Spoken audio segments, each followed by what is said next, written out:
আমি সিমরিন। ছোট থেকে আমার মেজাজ খুব খিটখিটে। একটু একটু অযথা কারণেই আমার রাগ মাথায় উঠে যায়, আর সেই একটু একটু কারণে রাগ হওয়ার জন্যই আমার জীবনটা আজ এই পর্যায়ে। সবাইকে অনুরোধ করছি আমার কথাগুলো মনোযোগ দিয়ে শুনবেন, তাহলে হয়তো কখনোই আমার মতো ভুল আপনারা করবেন না। বাবা মায়ের সম্মতিতে এক প্রবাসী ছেলের সাথে আমার বিয়ে ঠিক হয়। বিয়ের আগে থেকেই তাকে আমি চিনতাম, বলতেই পারেন ছেলেটা আমার জন্য পাগল। তখন আমার বয়স 20 বছর। লেখাপড়ার পাশাপাশি ছেলেটার সাথে কথা বলে আমি সময় কাটাতাম। ছেলেটা আমাকে পাগলের মতো ভালোবাসতো, কখনোই আমাকে রাগাতো না। একবার ছেলেকে আমি ফোন করেছিলাম, তখন তার ফোনটা ব্যস্ত পেয়েছিলাম। এরপর তাকে আমি আর কোনো কথা না বলেই ব্লক মেরে দেই। সে তার বন্ধুর আইডি দিয়ে আমাকে মেসেজ করে এবং সে জানায় সে নাকি তার মায়ের সাথে কথা বলছিল। 2 দিন পর আমি তাকে আনব্লক করি। আমি তাকে বললাম তোমার মা হোক আর যাই হোক সবার আগে আমি থাকবো। সেও এটা মেনে নিল।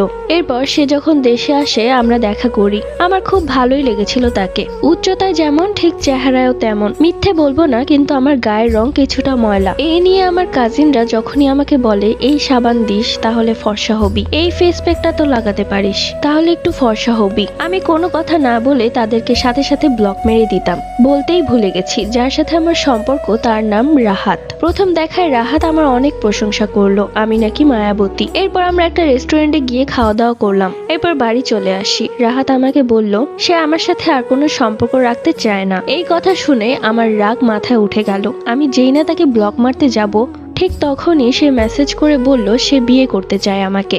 ওইদিকে বাসায়ও আমার জন্য পাত্র দেখা হচ্ছিল। তারা দেখতে আসতো ঠিকই, কিন্তু পরের দিন আর কোনো উত্তর জানাতো না। আমি মাকে বললাম তোমাদের আর কষ্ট করে ছেলে খুঁজতে হবে না, একজনকে আমি খুব পছন্দ করি, সে আমাকে বিয়ে করতে চাচ্ছে। এই কথা শুনে মা ছেলের ছবি দেখতে চাইলো। আমিও রাহাতের ছবি মাকে দেখালে মা পছন্দ করে এবং বলে তোর অনুযায়ী ছেলে খুব সুন্দর। এই কথা শোনার পর 2 দিন আমি মায়ের সাথে কোনো কথা বলিনি।